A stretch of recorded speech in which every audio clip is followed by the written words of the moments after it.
Buckingham palace, जो वर्षों से ब्रिटिश राजशाही की स्थिरता, शांति और गरिमा का प्रतीक रहा है, अचानक फिर से एक भावनात्मक तूफान के केंद्र में आ गया है। समय के साथ अनेक उतार चढ़ाव देखने वाले इस ऐतिहासिक महल में एक बार फिर गहन चिंता, असहायता और चुप्पी ने घर कर लिया है। और इस बार ये संकट किसी राजनीतिक विवाद या पारिवारिक कलह से नहीं, बल्कि स्वयं राजा चार्ल्स के स्वास्थ्य को लेकर है। शाही परिवार की परंपरा रही है कि वे अपने निजी मामलों को, खास तौर पर स्वास्थ्य संबंधित विषयों को, जनता से यथासंभव छिपा कर रखते हैं। पर जब स्थिति हाथ से बाहर होने लगती है, तब चुप्पी को तोड़ना ही पड़ता है। और यही हुआ उस दिन, जब महल के प्रवक्ता ने एक संक्षिप्त किंतु अत्यंत गंभीर बयान जारी किया। महामहिम राजा चार्ल्स वर्तमान में एक जटिल स्वास्थ्य स्थिति से जूझ रहे हैं और उनका उपचार चल रहा है। हम जनता से उनकी निजता और सम्मान की अपील करते हैं। ये वाक्य छोटा था, पर इसके पीछे छिपी वेदना और बेचैनी अपार थी। ये पहला मौका था जब राजमहल ने स्वयं सार्वजनिक रूप से स्वीकार किया कि राजा के स्वास्थ्य को लेकर चिंता गंभीर हो चुकी है। इस बयान ने ब्रिटेन ही नहीं, पूरी दुनिया में चिंता की लहर दौड़ा दी। समाचार चैनलों पर विशेष कवरेज शुरू हुआ, सोशल मीडिया पर अटकलों की बाढ़ आ गई और जनता की आंखों में एक भय व्याप्त हो गया। क्या वे अपने राजा को खोने वाले हैं? राजा चार्ल्स, जिन्होंने पूरे जीवन अपने कर्तव्यों को निष्ठा और संयम से निभाया, अब उम्र के एक ऐसे मोड़ पर हैं जहां शरीर की सीमाएं आत्मा के संकल्प से टकराने लगती हैं। वो कभी थकते नहीं दिखे, कभी कमजोर नहीं लगे, लेकिन बीमारी किसी को चेतावनी नहीं देती। और अब वो लड़ाई जो उन्हें लड़नी है, वो किसी राजनीतिक विरोधी से नहीं, बल्कि समय, शरीर और भाग्य से है। महल के करीबी सूत्र बताते हैं कि पिछले कुछ महीनों से राजा की ऊर्जा में गिरावट महसूस की जा रही थी। कई बार वे सार्वजनिक कार्यक्रमों से अनुपस्थित रहे, कई बैठकों को रद्द किया गया और कई मौकों पर उन्होंने अपने पुत्र प्रिंस विलियम को प्रतिनिधित्व सौंपा। प्रारंभ में इसे सामान्य थकावट बताया गया, पर समय के साथ उनकी अनुपस्थिति अधिक स्पष्ट और लंबी होने लगी। प्रिंस विलियम और कैथरीन की बढ़ती जिम्मेदारियां भी इस ओर संकेत कर रही थीं कि कुछ गंभीर चल रहा है। और अंततः जब महल से आधिकारिक घोषणा हुई, तो ये स्पष्ट हो गया कि इस बार बात साधारण नहीं है। चार्ल्स, जो एक जटिल राजनीतिक युग में राजा बने, जिन्हें वर्षों तक केवल वेटिंग प्रिंस कहा गया, अब जब उन्हें अपनी विरासत को आकार देने का अवसर मिला, वो स्वयं अपने शरीर से जूझ रहे हैं। ये समय उनके लिए सबसे कठिन है, न केवल भौतिक दृष्टि से, बल्कि मानसिक और भावनात्मक रूप से भी। वर्षों की मेहनत, संघर्ष और तैयारी के बाद जो सिंहासन मिला, वो अब उनके लिए एक चुनौती बन गया है। और यही वो विडंबना है जिसे राजमहल अब अपने भीतर समेटे हुए है। एक राजा जो कभी झुका नहीं, अब अपने ही स्वास्थ्य से हार न मानने की जिद में जी रहा है। ये केवल चार्ल्स की व्यक्तिगत लड़ाई नहीं है, ये पूरे राष्ट्र की भावनात्मक परीक्षा है। और शायद इसी कारण महल को ये बयान जारी करना पड़ा, क्योंकि जब राजा गिरते हैं तो केवल ताज ही नहीं, जनता का विश्वास भी कांप जाता है। राजा चार्ल्स की बीमारी केवल एक चिकित्सकीय स्थिति नहीं रही, वो अब एक भावनात्मक और मनोवैज्ञानिक संकट का रूप ले चुकी है। जब किसी सामान्य व्यक्ति को गंभीर बीमारी होती है, तो वो अपने परिवार और प्रियजनों के बीच सहानुभूति और सहारा खोजता है। पर जब वही संकट एक राजा पर आता है, तो वो सहारा खोजने से पहले अपने चेहरे पर मजबूती का मुखौटा चढ़ा लेता है, क्योंकि वो जानता है उसके कमजोर पड़ने से एक पूरी व्यवस्था हिल सकती है। चार्ल्स वर्षों से ये भूमिका निभा रहे हैं, एक संयमी राजा, एक संवेदनशील पिता और एक दृढ़ राष्ट्र प्रमुख। लेकिन अब जब उन्हें खुद अपने भीतर की लड़ाई लड़नी है, तब उन्हें अपने सबसे अकेले स्वरूप से सामना करना पड़ रहा है। बीमारी ने उन्हें न केवल शारीरिक रूप से कमजोर किया है, बल्कि मानसिक रूप से भी एकांत की ओर धकेल दिया है। महल के विश्वसनीय सूत्रों के अनुसार चार्ल्स ने अपने निजी कमरों में अब स्वयं को सीमित कर लिया है। सार्वजनिक रूप से जो मुस्कान वे बरकरार रखते हैं, वो उनके निजी समय में एक गहरी चिंता में बदल जाती है।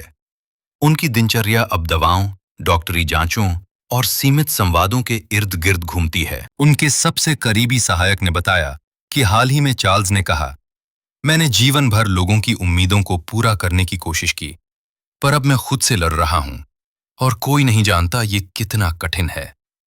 ये वाक्य राजा के उस अकेलेपन को दर्शाता है जिसे वो सिंहासन की ऊंचाई पर खड़े होकर अनुभव कर रही हैं। प्रिंस विलियम, जो अब अधिकतर राजकीय कार्यभार संभाल रहे हैं, अपने पिता के स्वास्थ्य को लेकर अत्यंत चिंतित हैं।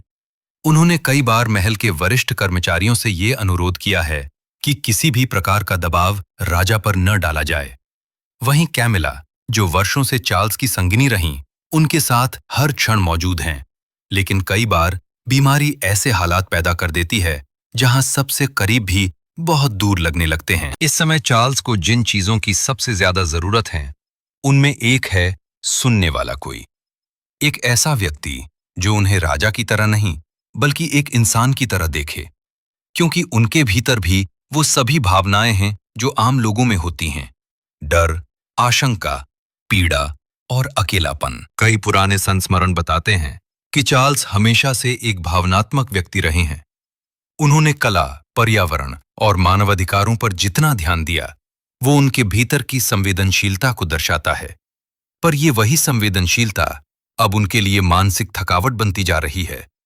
बीमारी केवल शरीर को नहीं, आत्मा को भी थका देती है। महल के गलियारों में अब भी उनकी धीमी चाल की आवाज गूंजती है, लेकिन वो आत्मविश्वास कहीं खो गया है जो पहले उनकी हर उपस्थिति में दिखता था।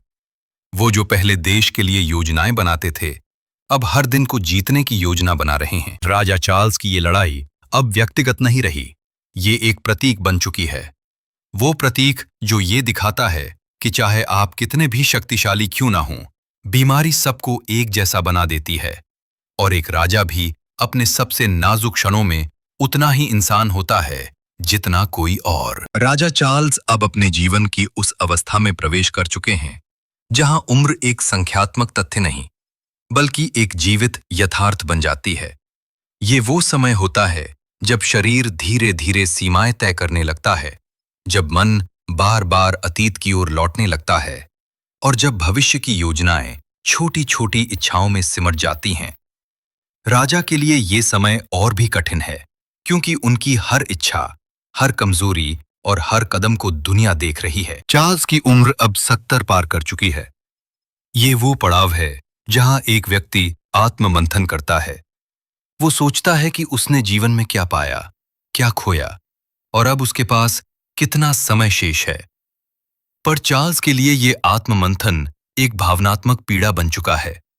उनके पास विरासत है, ताज है, इतिहास है, लेकिन क्या उनके पास वो जीवन है जिसे वे जीना चाहते थे? महल के कर्मचारी बताते हैं कि चार्ल्स अब दिन में कई बार चुपचाप खिड़की के पास बैठ जाते हैं। उनके हाथों में कोई पुरानी तस्वीर होती है, कभी बचपन की, कभी युवावस्था की, तो कभी डायना या अपने बच्चों के साथ बिताए किसी पल की। वो उन दिनों को याद करते हैं जब जीवन केवल दायित्व नहीं था, जब वो केवल प्रिंस चार्ल्स थे, भविष्य के उत्तराधिकारी, लेकिन अभी भी स्वतंत्र। अब जब वो स्वयं राजा बन चुके हैं, वो इस बात को लेकर सबसे अधिक दुखी हैं कि ये पद उन्हें इतनी देरी से क्यों मिला। उन्होंने वर्षों तक इंतजार किया, अपनी मां महारानी एलिजाबेथ द्वितीय के नेतृत्व में धैर्य बनाए रखा, लेकिन जब ये समय आया, वो स्वयं थक चुके थे। अब उनके पास वो ऊर्जा नहीं रही जो किसी राष्ट्र को नई दिशा दे सके। अब उनका शरीर जवाब देने लगा है और उनका मन बार बार यही पूछता है, क्या मैंने जीवन को जिया या केवल निभाया? चिकित्सकों के अनुसार चार्ल्स को एक दीर्घकालिक बीमारी का सामना है जो न केवल शरीर को थका रही है बल्कि दिमाग और हृदय को भी धीरे धीरे कमजोर कर रही है। उन्हें नियमित उपचार, सावधानी और विश्राम की आवश्यकता है, लेकिन राजकीय दायित्वों से पूरी तरह मुक्त होना संभव नहीं। यही कारण है कि हर दिन उनके लिए एक जंग बन चुका है। उठना, बैठना, हस्ताक्षर करना, लोगों से मिलना, ये सब अब सहज नहीं रहा। कई बार वो कार्यक्रमों के बीच में ही थकान महसूस करते हैं और उन्हें तुरंत विश्राम कक्ष में ले जाया जाता है। महल के प्रोटोकॉल अधिकारियों को विशेष निर्देश दिए गए हैं कि यदि राजा की तबीयत बिगड़े तो किसी भी कार्यक्रम को बिना किसी सार्वजनिक घोषणा के स्थगित किया जाए। परंतु केवल शारीरिक तकलीफ ही नहीं है जो उन्हें झकझोर रही है, ये समय उन्हें मानसिक रूप से भी भीतर से तोड़ रहा है। जब वो अपने पुत्र विलियम को अगली पीढ़ी का नेतृत्व करते देखते हैं तो उनके भीतर गर्व के साथ साथ एक असहायता भी उठती है। वो जानते हैं कि समय अब तेजी से उनके हाथ से निकल रहा है। उन्होंने एक बार निजी बातचीत में कहा था, मैंने जीवन भर भविष्य के लिए तैयारी की, लेकिन जब वो भविष्य वर्तमान बना तो मैं स्वयं ही पीछे छूट गया। ये वाक्य उस गहरे अकेलेपन का प्रमाण है जो अब एक राजा के मन में घर कर चुका है। राजा अब किसी बड़े अभियान की नहीं, बल्कि हर सुबह उठने की विजय की प्रतीक्षा में रहते हैं। हर सुबह एक उपलब्धि बन चुकी है, हर शाम एक संतोष की तलाश। उनका जीवन अब डॉक्टरों की सलाहों, सीमित भोजन, निर्धारित व्यायाम और सावधानी भरी बातचीतों में बदल गया है। और इसके बीच वो कभी-कभी पुराने वायलिन की धुनों में खो जाते हैं, उन यादों में जो अब भी उनके मन को जीवित रखती हैं। राजा चार्ल्स की ये अवस्था केवल एक व्यक्ति की बीमारी नहीं है, ये एक राजा के भीतर के इंसान की कहानी है, जो अपने शरीर से, उम्र से और यादों से जंग लड़ रहा है। और ये वो जंग है जो किसी ताज, किसी सत्ता या किसी किले से नहीं जीती जा सकती। ये केवल आत्मबल और प्रेम से जीती जाती है। राजा चार्ल्स की बीमारी ने जहां पूरे राष्ट्र को चिंता में डाला है, वहीं इससे एक और परत खुलने लगी है, शाही परिवार के भीतर की खामोशियों और उन वर्षों से दबी हुई सच्चाइयों की, जो अब समय के साथ सतह पर आने लगी हैं। ये महल, जो बाहर से सुसज्जित, अनुशासित और भव्य दिखता है, उसके भीतर अनेक भावनाएं, मतभेद और टूटी उम्मीदें दबी हुई हैं। राजमहल के अंदरूनी सूत्र बताते हैं कि राजा चार्ल्स की बीमारी ने पूरे परिवार की गतिशीलता को बदल दिया है। कैथरीन और प्रिंस विलियम अब हर निर्णय में केंद्रीय भूमिका निभा रहे हैं। वहीं कैमिला, जो वर्षों तक चार्ल्स की सबसे बड़ी शक्ति रही हैं, अब खुद को असहाय महसूस करने लगी हैं। कई वर्षों से कैमिला और परिवार के अन्य सदस्यों के बीच एक सूक्ष्म दूरी बनी रही है। उन्होंने राजमहल में अपनी जगह पाने के लिए जितना संघर्ष किया, वो उनके भीतर एक स्थायी असुरक्षा बनकर बस गई। चार्ल्स के बीमार पड़ने के बाद वो असुरक्षा अब और गहरी हो गई है। कैमिला ने पहले से अधिक समय चार्ल्स के पास बिताना शुरू कर दिया है, परंतु उनके भीतर एक डर स्पष्ट है कि एक दिन सब कुछ उनके हाथ से निकल जाएगा। उन्होंने कई निजी बातचीतों में ये कहा कि अगर चार्ल्स की अनुपस्थिति लंबे समय तक रही तो उनका स्वयं का अस्तित्व महल में क्या रह जाएगा। दूसरी ओर प्रिंस हैरी और मेगन मर्कल की अनुपस्थिति भी एक अजीब शून्यता पैदा कर रही है। एक समय था जब चार्ल्स अपने दोनों बेटों को साथ लेकर एक नया अध्याय शुरू करना चाहते थे, लेकिन आज जब वो सबसे कठिन समय से गुजर रहे हैं, उनका छोटा बेटा उनसे हजारों मील दूर है और संवाद भी केवल औपचारिक रह गया है। ये वो चुप्पी है जो राजा को भीतर तक तोड़ रही है। उन्होंने वर्षों तक परिवार को एकजुट रखने की कोशिश की, लेकिन आज वो खुद अपने परिवार की दूरी का शिकार बन चुके हैं। महल में अब कई निर्णय बंद दरवाजों के पीछे लिए जा रहे हैं। उत्तराधिकार, सार्वजनिक छवि, राजनैतिक संतुलन, ये सब उन लोगों के हाथों में जा रहा है जिनके पास भावनाओं की नहीं बल्कि रणनीति की दृष्टि है। चार्ल्स के पुराने मित्र बताते हैं कि वो हमेशा परिवार को संस्था से ऊपर रखते थे।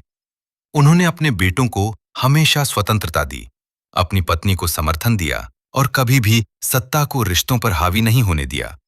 लेकिन अब जब उनकी बीमारी ने उन्हें मौन कर दिया है, परिवार की वही संरचना धीरे धीरे अधिकार और नियंत्रण की लड़ाई में बदल रही है। उनकी बीमारी ने परिवार के बीच की दरारों को गहरा कर दिया है। नजरें अब सिंहासन से हटकर उत्तराधिकार पर टिक गई हैं। और सबसे दुखद बात यह है कि इन सब के बीच राजा चार्ल्स का दर्द, उनकी पीड़ा, उनकी असहायता सब अदृश्य हो गई है। ये वही समय है जब राजमहल को एकजुटता की आवश्यकता थी, परंतु हर कोई अपनी भूमिका में व्यस्त है। कोई ताज की तैयारी कर रहा है, कोई छवि को संभालने में और कोई अपनी स्थिति बनाए रखने की कोशिश में। चार्ल्स अब केवल एक राजा नहीं, वो एक प्रतीक हैं उस चुप्पी का, उस अनसुनी पुकार का जो वर्षों से परिवार की दीवारों में गूंज रही है।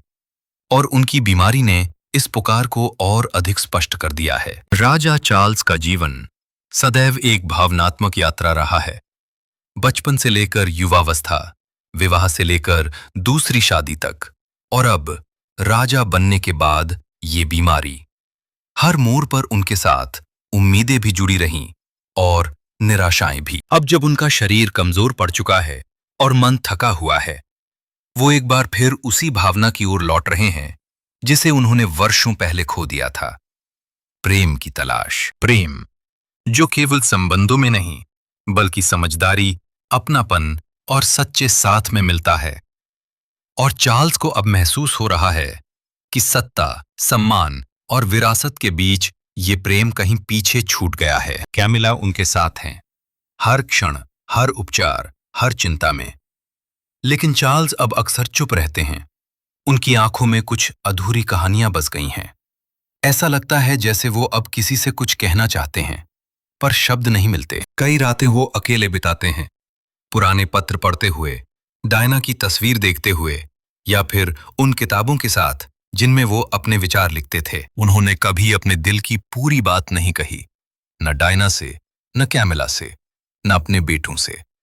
और आज जब जीवन उन्हें धीरे धीरे विदा की ओर ले जा रहा है, वो उन सभी अनकहे शब्दों को महसूस कर रहे हैं जो अब शायद कभी कहे नहीं जा सकेंगे। राजमहल के कर्मचारियों ने यह भी देखा कि चार्ल्स अब अधिक बार चर्च जाते हैं।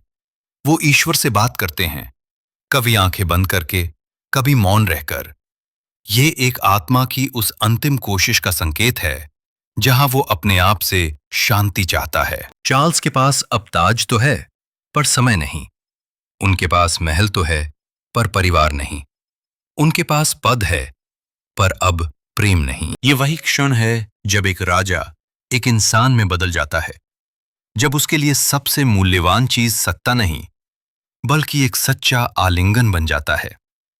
जब वो पूछता है, क्या मैं जीवन भर केवल दूसरों की उम्मीदें पूरी करता रहा और अपनी कभी महसूस ही नहीं की? ये प्रेम की वही अंतिम तलाश है जो हर इंसान के भीतर होती है, और राजा चार्ल्स इस ऊंचाई से भी अब उसी साधारण प्रेम की तलाश में हैं। और शायद यही वो विरासत होगी जो वो छोड़ जाएंगे, एक राजा जो अंत में केवल इंसान बनकर रह गया। राजा चार्ल्स की बीमारी ने एक ओर जहां पूरे शाही परिवार को भावनात्मक रूप से झकझोर दिया, वहीं दूसरी ओर ये प्रश्न अब तेजी से उठने लगा है, इसके बाद क्या और कौन?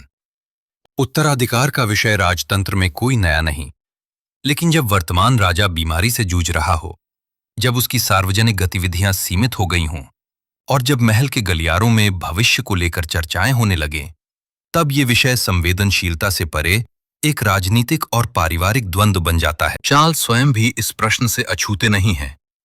उन्होंने वर्षों तक सिंहासन की प्रतीक्षा की, कई बार ये महसूस किया कि क्या वो कभी राजा बन भी पाएंगे या नहीं।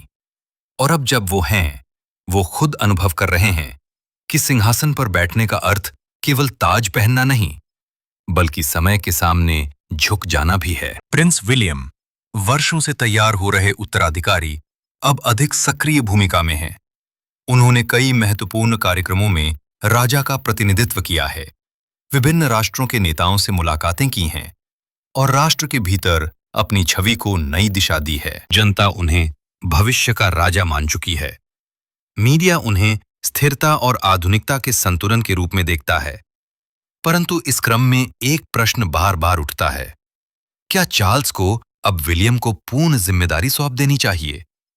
क्या अब समय आ गया है कि सिंहासन अगली पीढ़ी को सौंप दिया जाए? चार्ल्स इस प्रश्न से लगातार टकरा रहे हैं। वो जानते हैं कि उत्तराधिकार तय करने का अधिकार उनके पास है, लेकिन मन अभी भी संघर्ष कर रहा है।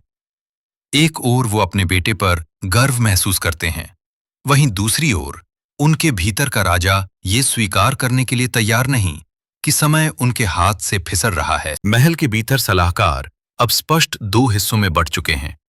एक पक्ष मानता है कि चार्ल्स को पूर्ण विश्राम लेकर उत्तराधिकार तय कर देना चाहिए, जबकि दूसरा पक्ष उन्हें अभी भी सक्षम और निर्णय लेने योग्य मानता है। लेकिन इसके पीछे की असल बात भावना है। चार्ल्स के लिए ये केवल एक पद नहीं, बल्कि वर्षों की तपस्या है।